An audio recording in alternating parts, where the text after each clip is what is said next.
This week on The Edge, we're taking it around the world to South Africa. Okay, I'm gonna be right next to you, talking you through it. Gerhard Voss from Dagaboy Safaris South Africa has invited us along on a rhino hunt. Very slowly, one step at a time. We're gonna move forward. Are you ready?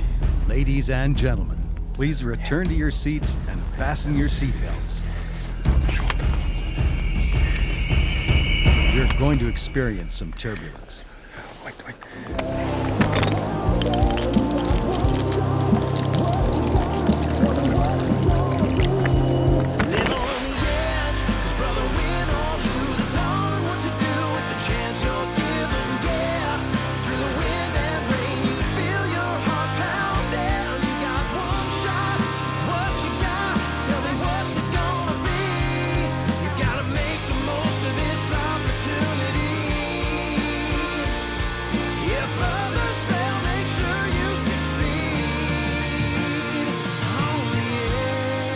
The Edge is brought to you by Old Smokes Coffee Roastery and Cafe, Browning, G5 Outdoors, Prime Archery, Stealth Cam, Outdoor Edge, High Mountain Seasonings, Hornady, Canac Industrial Services, Portable Winch Co., Vortex.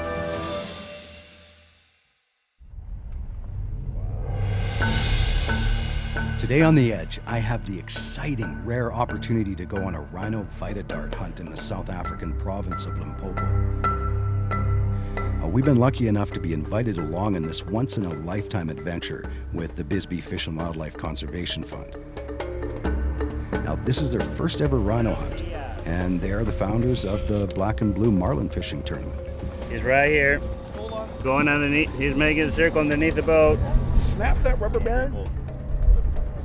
Brian Wally and his friend Luis Zamata bid on the rhino Vita dart hunt, and Brian gets to hunt a white rhino near Polokwane. So it's all in the name of conservation, and that's what we need to get out there. And he'll be guided by my good friend Gerhard Voss from Dagaboy Safaris South Africa. You know, everybody says white rhino. It's wide because of the width of the mouth. Yeah.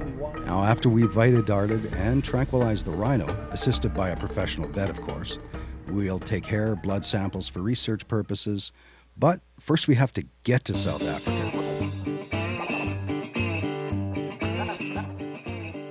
So 26 hours, and we're just doing a final tune on the bow, making sure everything's good.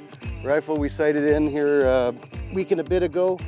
I guess this is almost like a reintroduction of myself. Back 9 years ago, we started The Edge. It's gone through a few hosts. It's gone through a lot of changes. And I've taken a few years off. I wanted to take some time and hunt with my son, James, and hunt with my wife, Julie, and David, and just spend some time with family before I got back in front of the camera again. So this year was the year that I'd planned on coming back, and now I think, and hopefully, we're gonna come back with a bang.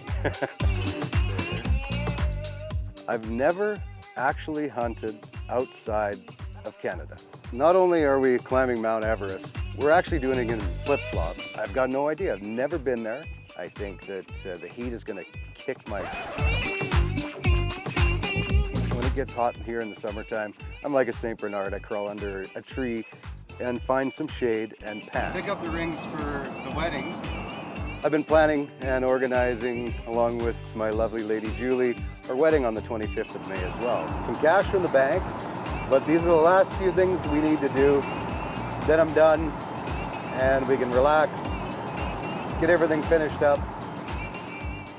Now, Gerhard's been bugging me for years to come and hunt with him, and it's been so long since we've been trying to actually connect to be able to go on this hunt. I think the thing I'm looking forward to the most, besides the rhino Vita dart hunt, is being able to spend some quality time with Gerhard, the Bisbees that are going to be there as well, and being able to hunt in a completely different area. We just got to make sure we have everything in our packs, and then we're out of here. I was really surprised about how easy it was to actually get everything in. It only took us an hour and 15 minutes to get through, get our firearms checked, get everything put together. I love adventure. I always have. It's always interested me. The crazier, the better in most cases. We're actually on the plane, if you can believe it. I like the travel. I mean, we're going to be on a plane for, I think, 24 hours to actually make it to our destination.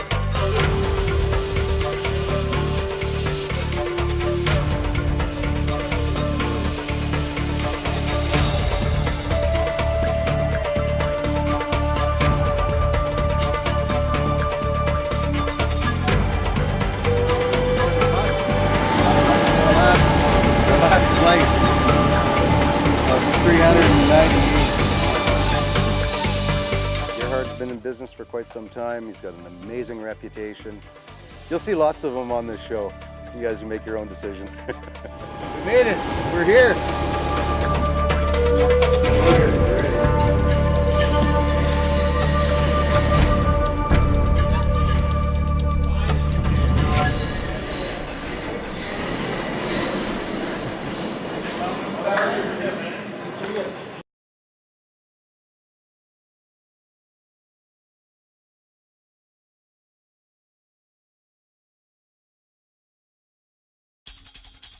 We finally made it to Polokwane, South Africa in one piece.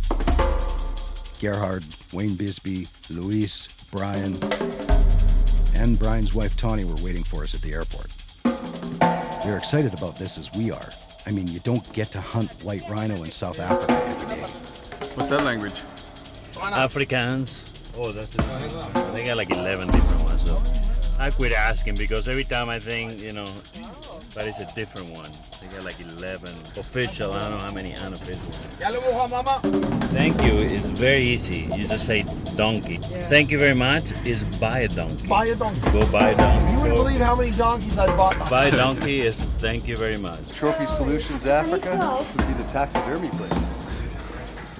Smells just like bear baiting in Alberta.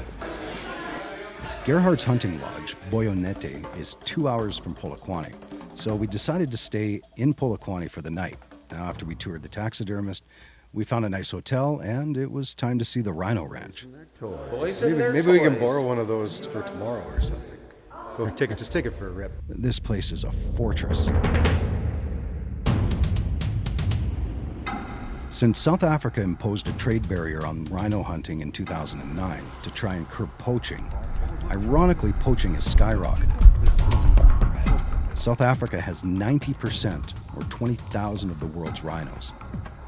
The hunting moratorium basically created an out-of-control black market for rhino horn. I think one of my passions in life is to try and save the rhinos that's left in South Africa. Well, I firmly believe, and if you look at the situation, it's very difficult to protect rhinos in vast areas. I can see that the government is losing the battle against the poachers. You see he's covered it. Now he's going to put the rope around the horn in the front. And we're going to get a group of people and they will pull it into the truck. Although they're throwing a lot of resources behind it, the area is like in the Kruger National Park is just too big and they cannot cover every angle.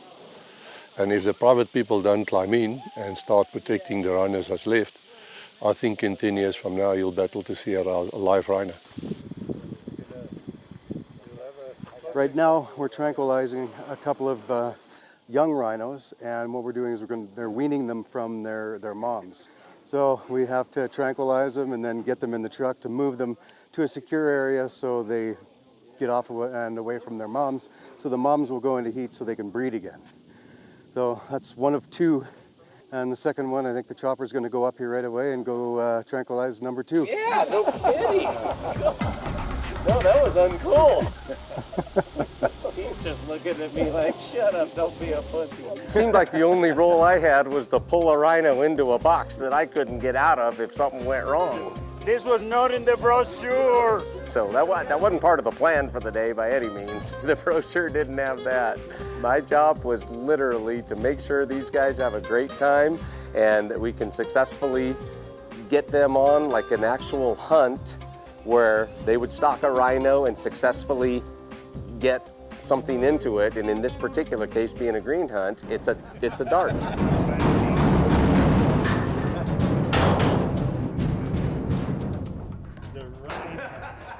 46% of South African rhinos are privately owned, and it costs a tremendous amount of money to raise and protect them from poachers. Like how many years ago did you say, we're going to do this? We're going to build Fort Knox for the rhino.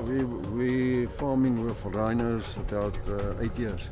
Many private rhino owners are being forced to get rid of their herds because they can't afford to protect them. We're protecting the name and location of the conservatory we're at today because it would come under attack from poachers. Right now, we're unloading these rhinos from another owner to be introduced to the existing herd here. Talking to the people on the ground, it seems that there's an easy solution. Open the market. It raises funds for conservation, and it would help ease pressure from the black market. In the 1960s, Ian Player began a rhino conservation program where there were less than 100 rhino left in South Africa. It included private ranches raising them. It worked great, but now these private owners are basically being penalized for owning rhinos. Obviously, the moratorium is not working. Even if you hunt it in the Kruger National Park or someplace, you'll have the same experience. Because it's not in the cage. I mean, you've got vast area to run. There's your safety. If you want to put a dart in, just there's a little button on that side. Okay. Perfect. You gonna need shooting sticks or not? No. I'm just asking. No, we're good. Okay. Take a last one? Sure. Louise, you want to try last 40 one? yards. 40 yards. No. Take it. No, go ahead, Louise. I think it's fair genoeg. 40 yards is at 40 least is shot, maximum eh? 40 yard shot. And Okay. then When we got here, Gerhard basically said, Brian, do what I tell you to do.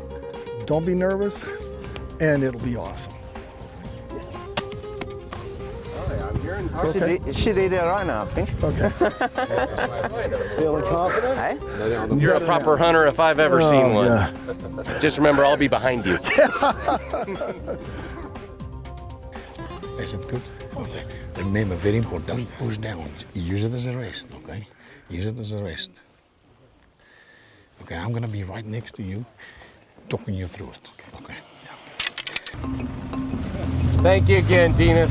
Our project here in South Africa for the Bisbee's Fish and Wildlife Conservation Fund it's the Nikwe Tactical Training Academy. We actually built a tactical training academy to train field rangers and certify field rangers for employment out in either private areas or the public areas like Kruger National Park to go out on patrols and protect the rhinos. Rhino poaching is a huge problem in South Africa. The horn is worth more than its weight in gold. So how many different species do you have on the ranch here? Basically, rhinos, buffalo, and the Asian countries have some obscene theories about the benefits of the horn. How many acres are here? We've got 6,000 hectares here. But it's all been debunked. Rhino horn is made of keratin, which is the same protein as found in hair and fingernails. How many years have you had the property here? Yeah, well, I'm 63 today, so it belonged to my grandfather, then my dad bought it from him, and we took it over from my dad. Just recently got into the rhino.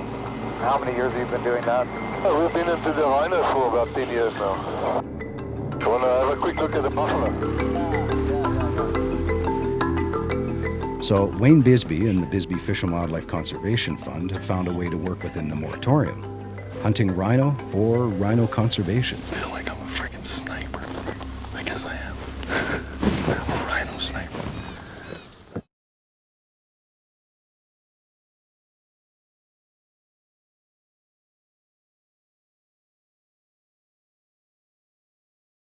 Well, last year was the Bisbee's Black and Blue charity auction. We bid on a rhino, ecological rhino hunt. My buddy won it. I went halvers on it, and here we are in South Africa. Brian Wally is out with his guide Gerhard Voss hunting a white rhino. So today we're in Polokwane, close to Polokwane, on a private farm, and we are going to dart some rhino, a rhino cow. The owner has had some problems with, she hasn't given a calf in about 4 years. Now, Gerhard has to find a specific female rhino, and Brian and Gerhard have to get within 40 yards to shoot it with a Vita dart. Now, this is Brian's first hunt.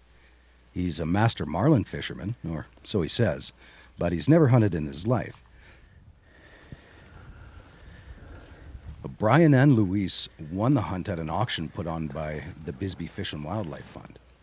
And Wayne Bisbee and Dagaboy Safaris South Africa, Gerhard Voss of course, organized this hunt, and now Brian is out on the African savanna on his hands and knees, sniping a white rhino. Brian gets one shot at this, and probably hoping the rhino runs away from him rather than at him.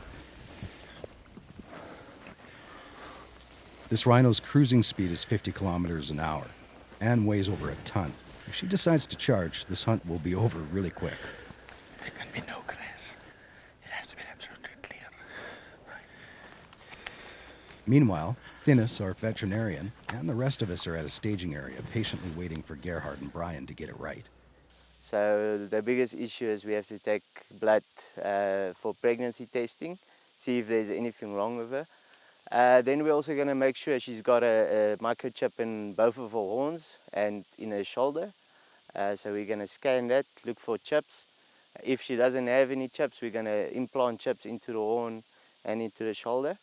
Then we're also going to take DNA samples, hair samples, horn samples, and also blood for DNA. Just remember what I told you. Forget about the gun. Pick a forget spot. about everything. Pick a spot on the rhino. Go for that spot. Yeah. Try to forget it. Yeah. Concentrate on the spot. Yeah. And you're fine. Yeah. Perfect. No, they are. Not No, we're on the broadside shot. We'll go for the shoulder, and if it's turned a little bit quartering way, we'll go Put for them in the the rear end back. Yeah. Is that her? Yeah. Okay, that's it. We're gonna move forward. Brian is at the most dangerous part of this hunt. He's not going to get a second shot. There's no backup weapon in case the rhino charges.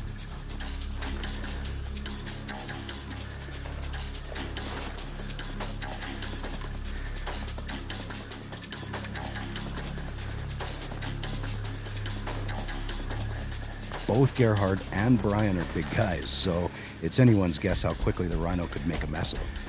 Rich, our cameraman on the ground, can use his camera as protection, but my guess is he'd probably run the fastest. Well, we were literally at some points during the hunt, because it was almost 2 hours, 1 inch, 1 step. Don't move. Hold that. 1 more inch, 1 step. Oh. So the rhino has extremely intense smell and hearing, but their vision isn't that great. So you use the foliage to stay hidden and stay downwind so they don't smell you, and move very slowly, quietly, tense, full on command.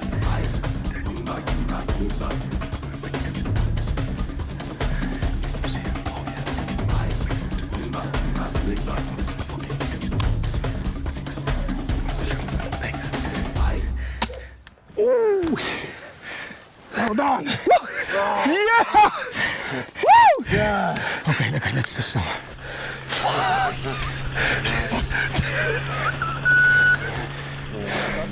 Oké, jullie kan volgen. Hij lang worden, hij recht worden. Zet op je scope. Shot in, and we'll give him a dart, tranquilize him, and we've got our 4-5 minutes to wait. See where he goes down.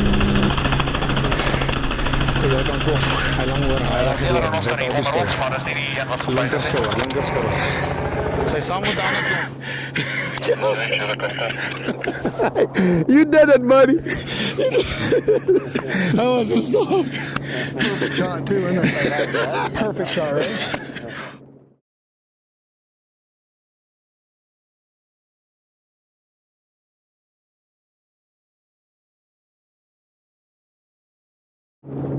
Save eyes, huh? Yeah, I guess race one. You can see she's starting to show a little bit. She's slowing down. Her tail is up in the air as well. That's it. Yeah. It looks like she's looking for a place to hide. Yeah. I mean, we have a dart gun, you know, so we are limited to, you can't shoot even the smallest little grass will set off. Oh, the charge? Your charge, yeah. So, and we have to be in that 40-yard range. Right. And we were right at 39. So the legal way to do it is the client obviously eats the vitamin that goes into it, and it injects it with vitamins, which is good for the rhinos. And then the vet in the helicopter will go up, put the tranquilizer in it, and then they just follow it. Okay, listen guys, Tina's going to run us through the whole process, what he's doing, why he's doing, and everything. So let's give him time. First of all, just taking, some blood here, a blood sample. This is for DNA and for pregnancy. Put it down, they'll have a whole team coming in, expert guys, make sure the rhino is in good condition, it lays in the correct way because they can't lay on the sides. Then Ludovic will just scan the horn for us with a microchip and just make sure if there's chips in the horn. Kan ek gou wys hierso. That's the unique ID code and chip number to every rhino. Just in the front of it. And then his shoulder, just in the shoulder as well. Ludovic. He's going to take some hair sample as well for DNA. I see. Het hem geleerd? Okay. Yeah. So it's a second chip. One goes into the body and one in the horn. And for reason, if they poach them, they take the horns. That you still have the ID on its body because they're not using the meat. So Ludovic, you can net voor. Net voor. So we're going to put a chip in the back. Okay. The back horn. Cool. Die seker uit nie agter. Insert chip there. So the boys went out, Gerhard, Rich, and Brian, stalked this rhino for over an hour and a half. How long is it going to take for it to wake up? It's quick. It's in the vein. It's going to take a few seconds. You're going to see. They crawled on their stomachs for 1.5 miles in order to dart this rhino. But at the end, Brian was successful. His shot was perfect. It went off famously. And it was up and running away in 20 minutes. So an amazing thing to be a part of. Let's go find out what we're going to do next.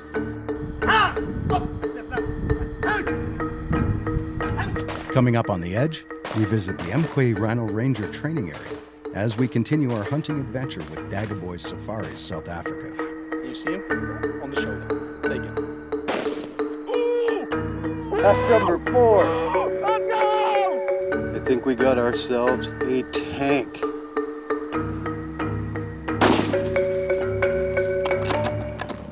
The Edge is brought to you by Old Smokes Coffee Roastery and Cafe, Browning, G5 Outdoors, Prime Archery, Stealth Cam, Outdoor Edge, High Mountain Seasonings, Hornady, Canac Industrial Services, Portable Winch Co., Vortex, Wolverine Guns and Tackle,